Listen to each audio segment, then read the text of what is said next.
Bonsoir à tous. Donc après avoir repris mes débriefs et avoir analysé la rencontre de l'OM gagnée tout à l'heure au Vélodrome face à l'AEK Athènes, on va revenir ensemble sur l'affaire de paris sportifs illégales qu'une règle a été ordonnée auprès des joueurs depuis la création du foot, comme quoi les joueurs professionnels de football ont interdiction d'effectuer, même dans leur vie privée, d'effectuer des paris sportifs.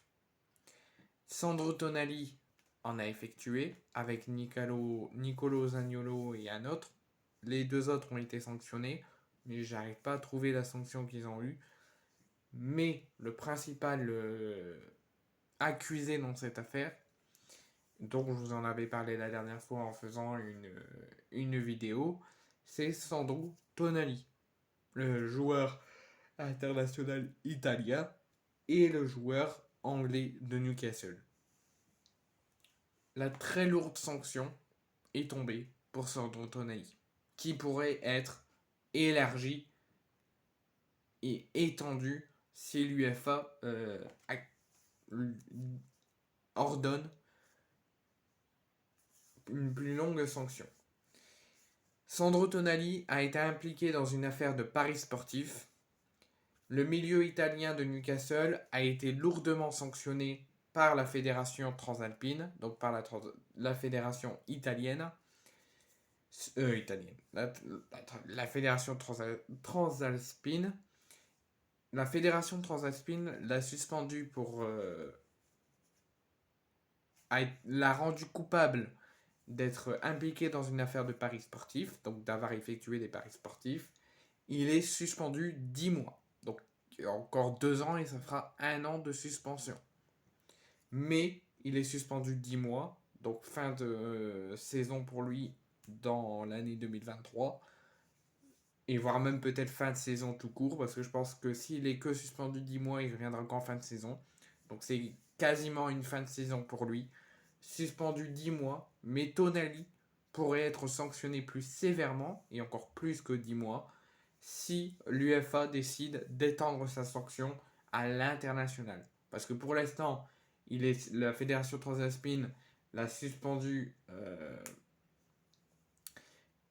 pour 10 mois dans le championnat anglais, mais au niveau international, il n'est pas suspendu. Donc si Newcastle joue en Ligue des Champions et que l'UEFA décide de ne pas étendre sa sanction, il pourra jouer. Mais si la fédération anglaise l'a suspendu 10 mois et que l'UEFA décide d'en faire de même et d'étendre sa sanction, c'est fin de saison et fin de football pour lui. Et s'il arrive à revenir, ce ne serait pas avant la fin de saison, pas avant la saison prochaine. Donc ce qui est sûr, ça, il n'y a aucun doute, si la Nazionale, donc l'Italie, se qualifie pour le prochain Euro 2024 en Allemagne, Sandro Tonali sera forfait. Il sera interdit d'effectuer l'Euro en Allemagne avec l'Italie, si l'Italie se qualifie.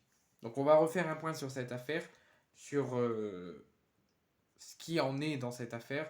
Donc Sandro Tonali, qui est un joueur international italien et joueur de Newcastle, âgé de 23 ans, savait qu'il allait être sanctionné, qu'il pourrait risquer gros. Impliqué dans une affaire de paris sportifs illicite avec d'autres joueurs transalpins, le milieu de terrain vendu à Newcastle cet été a reconnu avoir parié sur des matchs de l'AC Milan alors qu'il évoluait encore sous ses couleurs rossoneri. L'étau s'est vite resserré et le joueur a dû collaborer avec la fédération transalpine, donc la fédération italienne.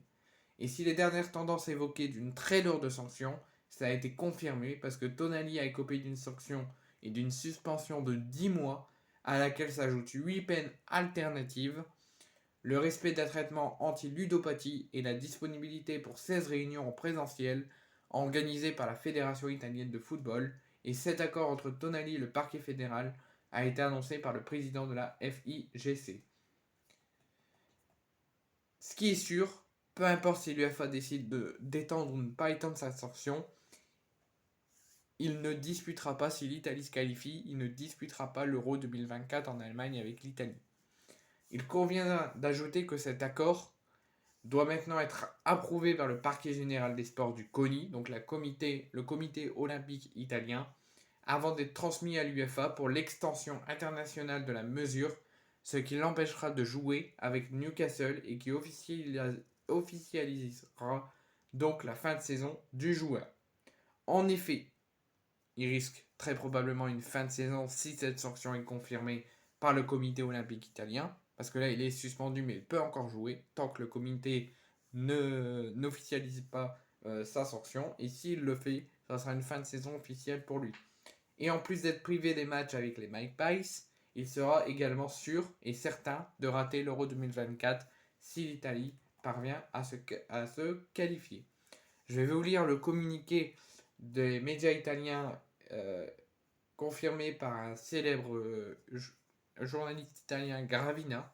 Un accord a été déjà conclu entre le parquet fédéral italien et Sandro Tonali, qui avait eu lieu avant le renvoi de sorte qu'il doit être avalisé par moi, ce que j'ai déjà fait. Un plea bargain, donc négociation de peine, est prévu pour 18 mois, dont 8 mois d'activités de réhabilitation et quelques activités thérapeutiques et au moins 16 réunions en présentiel comme témoignage. C'est ce qu'a confirmé Gravina aux médias italiens. Donc très lourde sanction pour Tonali, 10 mois de suspension qui pourrait être élargie. En plus de ça, si c'est confirmé par le comité, ça pourrait être une fin de saison pour lui, en tout cas avec son club. Et si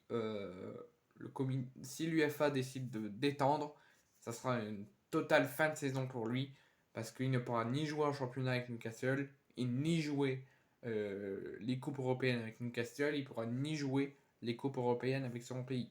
Donc ça sera fini pour lui. La descente aux enfers pour Sandro Tonali. C'est dommage.